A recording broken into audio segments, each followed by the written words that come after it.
Saudi अरब कुछ bold strategy adopt करने वाला है रेड सी को लेकर। रेड सी 12% दुनिया की ट्रेड को कवर करता है, लेकिन रीसेंट ईरान यूएस वॉर की वजह से जितने मिसाइल अटैक्स हुए, ड्रोन स्ट्राइक्स हुई और इस रीजनल कॉन्फ्लिक्ट बढ़ते बढ़ते ये इसने पूरी दुनिया की मार्केट को डिस्टर्ब किया और इसने सबसे इम्पॉर्टेंट जो शॉपिंग कॉरिडोर्स थे उनको हिट किया। और हमने देखा भी कि किस तरह से फिर वो रिएक्शन सामने आया।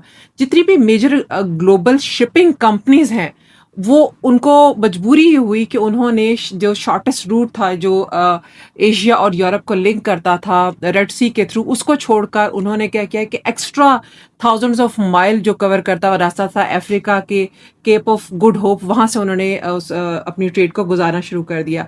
और इसका रिजल्ट क्या सामने आया? इसका रिजल्ट सामने यह है कि स्काई रॉकेटिंग शिपिंग कॉस्ट आई, डिले हुई डिलीवरीज में और मैसिव इकोनॉमिक डिसरप्शन हमने वर्ल्ड वाइड फेस की। साथ ही साथ जितनी भी जो इंश्योरेंस कंपनीज थी उनकी भी प्राइसेस बहुत ज्यादा हो गई।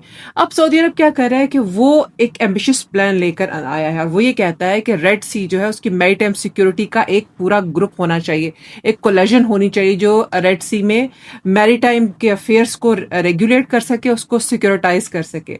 और इन सब चीज़ों को सॉर्ट आउट करने के लिए वो क्या कर रहा है, he is bringing together nations across the West Asia और अफ्रीका। अब वेस्ट एशिया और अफ्रीका से कौन कौन से ममालिक सामने आ रहे हैं, उसने एक पूरा ग्रुप बनाया है और उसमें उसकी कोशिश ये है कि रीजन का जो कंट्रोल है specially maritime choke points का, वो सारा रीजनल पावर्स के, रीजनल प्लेयर्स के हाथ में आए। और यहाँ पर हमें एक नया अलायंस भी बनता हुआ नजर आ रहा है, लेकिन सवाल यह है कि क्या ये अलायंस जो है वो रीजनल स्टेबिलिटी को मेक श्योर कर सकेगा या ये इसी तरह ही जियोपॉलिटिकल माइनफील्ड पे चलते रहेंगे। सबसे पहले तो इम्पॉर्टेंट ये है कि रेड सी क्यों ज़रूरी है, क्यों इतना मैटर करता है स्पेशली वेस्ट एशियन कंट्रीज़ के लिए, सऊदी अरब के लिए और बाकी जीसीसी ममालिक के लिए। इसको अंडरस्टैंड करने के लिए ज़रूरी है कि आप मैप पे देखें। ये रेड सी जो है ये बेसिकली 2 वाइटल चोक पॉइंट्स हैं इसके आसपास। पहला तो स्वेज कैनाल का है जो कि नॉर्थ में है और दूसरा बाब अल मंदब में की स्ट्रेट में है जो कि साउथ में है। और हर साल ट्रिलियंस ऑफ डॉलर की ग्लोबल कॉमर्स जो है वो इसके साथ कनेक्टेड है। Massive volumes of crude oil, liquefied natural gas और बहुत सारे कंटेनर्स ऑफ गुड्स वो इन चैनल से गुजरते हैं। लेकिन जैसे ही कोई सिक्योरिटी का इशू होता है, जैसे ही कोई प्रॉब्लम स्टार्ट होता है तो रीजनल टेंशन होती है, लड़ाई झगड़े होते हैं। हमने देखा इसराइल ईरान का कॉन्फ्लिक्ट, हमने यमन में हौसीज फोर्सेस को देखा, हमने ग्लोबल मैरीटाइम ट्रेड रूट्स को सैंक्शंस उस पर ब्लॉकेड लगती हुई देखी, हमने सैंक्शंस लगती हुई ईरान में देखी। उससे क्या हुआ कि उसने सिवियरली हिट किया यहाँ पर भी रेड सी के अंदर भी मैरीटाइम रेगुलेशन को। अब फिर सऊदी अरब ने क्या किया कि उसने ये सोचा कि इस मसले को हल करने के लिए ज़रूरी है कि एक रीजनल कोलिजन होनी चाहिए और उसके लिए फिर उसने एक फ्रेमवर्क अनाउंस किया जिसमें उसने कहा कि रेड सी के जितनी भी से रिलेटेड जितने भी लिटोरल स्टेट्स हैं उनकी कोलिजन हो, जिसमें सऊदी अरब खुद है, जॉर्डन है, यमन है, इजिप्ट है, सूडान है, जिबूटी है, इरिट्रा है, सोमालिया है। इन सबको उसने एक पेज पर लेकर आया और उसने कहा कि हम जो है वो रेड सी की मैरीटाइम सिक्योरिटी के ऊपर we are going to make a formal guidelines, ताकि इसको हम रीजनल इश्यूज से इसको हम इफेक्ट होता हुआ ना देखें। और इसमें एक इंटरेस्टिंग बात ये हुई कि जो सिक्योरिटी है गल्फ की वो उन्होंने अपने हाथ में अब लेना शुरू कर दी है गल्फ स्टेट्स ने। यानी पहले तो हमेशा से इनके जो आसपास के जो वाटर्स थे उसमें मिलिट्री पावर जो मौजूद रही है वो यूएस नेवी की रही है और हमने देखा कि बहुत सारी जो यूएस की जो है मिलिट्री डिप्लॉयमेंट भी है इन गल्फ स्टेट्स के अंदर। लेकिन अब यहाँ पर रियाद ने ये सोचा है कि वो रीजनल ऑनरशिप को खुद लेना चाहिए। यानी उसने ज्वाइंट पेट्रोल को कोऑर्डिनेट करने की बात की है इस अलायंस के अंडर, उसने इंटेलिजेंस शेयरिंग की बात की है, उसने मैरीटाइम सर्वेलेंस की बात की है और उसने साथ ही साथ कहा है कि जितना भी क्राइसिस, जो भी क्राइसिस आएगा रेड सी के अंदर, वो हमारी जो नेबरहुड जो स्टेट्स हैं जो उससे अटैच हैं, रेड सी से अटैच हैं, जो कोस्टल स्टेट्स हैं वहाँ पे, वो उसको देखेंगी। तो ये बहुत बड़ा शिफ्ट है जो उनकी कहा जाता है कि उसकी अंडरस्टैंडिंग उसकी चेंज कर रहा है। लेकिन क्या सऊदी अरब जो है वो लीड ले सकेगा, ये एक अनदर इम्पॉर्टेंट क्वेश्चन है। और यहाँ पर हमने ये देखना है कि सऊदी अरब के लिए क्यों ज़रूरी है रेड सी की सिक्योरिटी और पीस, और इससे गुजरने वाले जितने भी मैरीटाइम इसके जो अफेयर्स हैं, जो ट्रेड है, वो उसकी रेगुलेशन क्यों ज़रूरी है और उसमें उसके विजन 2030 का क्या रोल है।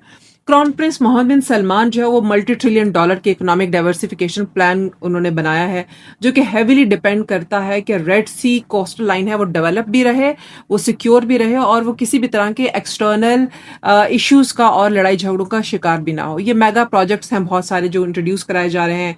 नियोम है उसमें, वर्ल्ड क्लास टूरिज्म है उसमें, और उसके बाद न्यू इंडस्ट्रियल जोन्स बनाए जा रहे हैं, मेजर कंटेनर पोर्ट रिक्वायरमेंट यहाँ पर आ रही है। सो जो मैरी टाइम सिक्योरिटी है रेड सी की वो बहुत ज़्यादा क्रूशल है सऊदी अरब के लिए। और सऊदी अरब ये समझता है कि रेड सी अगर इनसिक्योर होता है तो ये डायरेक्ट थ्रेट है उसके विजन 2030 का जो इकोनॉमिक फ्यूचर डिज़ाइन किया है वो उसका।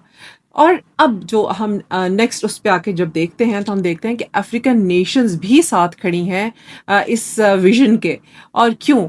सऊदी अरब जो है उससे बेनिफिट तो उसको अकेले को तो नहीं अचीव किया कर सकेगा, बल्कि वो साथ क्या करेगा कि अफ्रीकन जितनी भी स्टेट हैं, लिटरल स्टेट हैं, जिसमें आप देखिए इजिप्ट है, वो भी उसकी स्वेज कैनाल जो है वो largest source of foreign currency है उसके लिए। और अगर वो ये समझता है कि डाइवर्सिफिकेशन होती है रेड सी से, ट्रेड इंटरनेशनल किसी और तरफ शिफ्ट होता है, तो फिर इजिप्शियन रेवेन्यू बहुत श्रिंक हो जाएगा। वो भी फिर इसलिए सऊदी अरब के इस विजन का हिस्सा बन रहा है।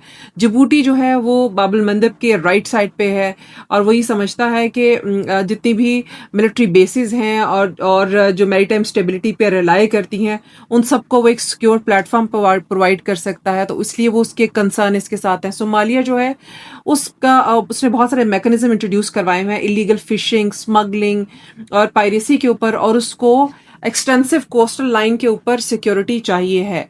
तो इसीलिए अफ्रीकन स्टेट्स भी आपको नजर आएंगी सऊदी अरब के साथ इस विजन में उनका साथ देती हुई। लेकिन ये जो अलायंस है ये ऑपरेट कर रहा है दुनिया के सबसे ज़्यादा क्राउडेड स्ट्रेटेजिक एरेना में, और यहाँ पर मौजूद है यूएस भी और यूरोपियन यूनियन भी जो अपना मेंटेन कर रही हैं active naval task forces in सारे रेड सी के एरिया में। और चाइना भी यहाँ ओवरसीज से जो है वो ऑपरेट कर रहा है, उसकी भी मिलिट्री बेसिस हैं जिबूटी के अंदर। रशिया का भी एक लॉन्ग शॉर्ट रेड सी पोर्ट एक्सेस का एक विजन है। On top of this global power competition, ये जो अलायंस बन रहा है इस रीजन के अंदर, उसके इंटरनल हर्डल्स भी हैं। यमन अभी भी डीप कॉन्फ्लिक्ट में इन्वॉल्व है, सूडान की अपनी सिविल इंस्टेबिलिटी चल रही है, सोमालिया की अपनी एक आर्म्ड इंसर्जेंसी है वो उसको फेस कर रहा है। तो ये इनकी इंटरनल जो इश्यूज हैं उसको साथ लेकर चलते हुए रेड सी की सिक्योरिटी पे काम करना एक बहुत बड़ा टास्क होगा।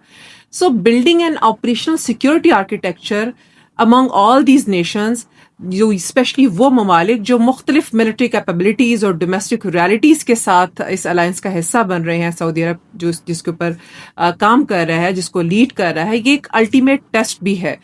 रेड सी जो है it is no longer a shipping route, बल्कि ये कंटेस्टेड ग्लोबल क्रॉस रोड्स है जहां पर इकोनॉमी, एनर्जी, मिलिट्री स्ट्रैटेजी ये सब इंटरसेक्ट करते हैं एवरी सिंगल डे। सो आपको क्या लगता है कि क्या सऊदी अरब जो है वो सक्सेसफुल हो सकेगा इस कोलिजन को आगे लेकर जाने में, ताकि रेड सी की सिक्योरिटी जो है वो उसकी रीजनल स्टेट्स के हाथ में रहे, या इनकी जो रीजनल इंस्टेबिलिटी है वो रास्ते में रुकावट बनेगी और वो इनको आगे नहीं जाने देगी?